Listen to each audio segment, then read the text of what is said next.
읽어주는 교과 둘째 날 2월 27일 월요일 진영 내에 저주받은 물건.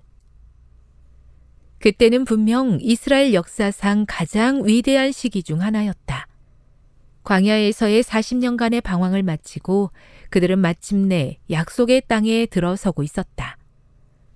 우기였음에도 불구하고 이스라엘 백성들은 극적인 기적을 통해 마른 땅을 밟고 요단강을 건넜다. 이 사건이 얼마나 인상 깊었던지 가나안 땅에 있던 이방 왕들의 가슴이 녹아내렸으며 전의를 상실하게 되었다.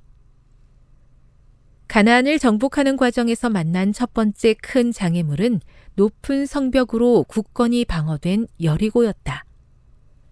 여리고를 함락시키기 위해 무엇을 해야 하는지 아는 사람이 하나도 없었다. 여호수아조차 말이다. 여호수아의 기도에 대한 응답으로 하나님께서는 그 성을 무너뜨릴 계획을 보여주셨고 그들은 그 계획을 따랐다. 그러나 그 놀라운 승리 직후에 상황은 정말 좋지 않은 방향으로 흘러갔다. 여호수아 7장을 읽어보라. 여리고에서의 엄청난 승리 후에 어떤 일이 일어났는가? 이 이야기에서 어떤 교훈을 배워야 하는가? 아간은 자신이 범인임이 밝혀졌을 때 그 물건들을 탐내어 가졌나이다 라고 고백하며 자신의 잘못을 인정했다. 탐내어 라고 번역된 히브리어 단어 하마드는 성경 다른 곳에서 긍정적인 의미로 사용되기도 했다. 예를 들어 다니엘 9장 23절에서 가브리엘이 다니엘에게 크게 은총을 입은 자라고 이야기하는데 이 단어가 같은 어근을 지니고 있다.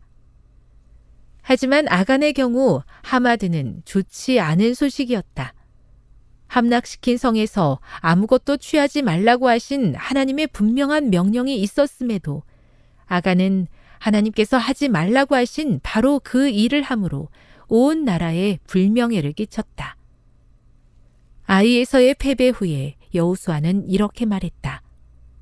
가나안 사람과 이 땅의 모든 사람들이 듣고 우리를 둘러싸고 우리 이름을 세상에서 끊으리니 주의 크신 이름을 위하여 어떻게 하시려 하나이까. 여호수아 7장 9절. 하나님께서는 이 승리들을 통해 주변 나라들에게 당신의 백성들 가운데서 행하시는 당신의 능력과 역사를 나타내기 원하셨다. 그들의 승리는 다른 나라 사람들에게 여호와 하나님의 능력을 나타내는 증거가 되어야 했던 것이다. 그러나 아이에서의 굴욕은 하나님께서 계획하신 증거의 효력을 약화시켰다. 교훈입니다. 아간은 탐심에 이끌려 하나님께서 절대 하지 말라고 한 일을 행함으로 온 나라에 불명예를 가져왔다. 우리도 같은 실수를 범하지 말아야 한다. 묵상. 탐심은 우리의 마음에 여러 가지 이유를 찾게 합니다. 아간이 자신의 행동을 얼마나 쉽게 정당화할 수 있었는지에 대해 생각해 보십시오. 적용.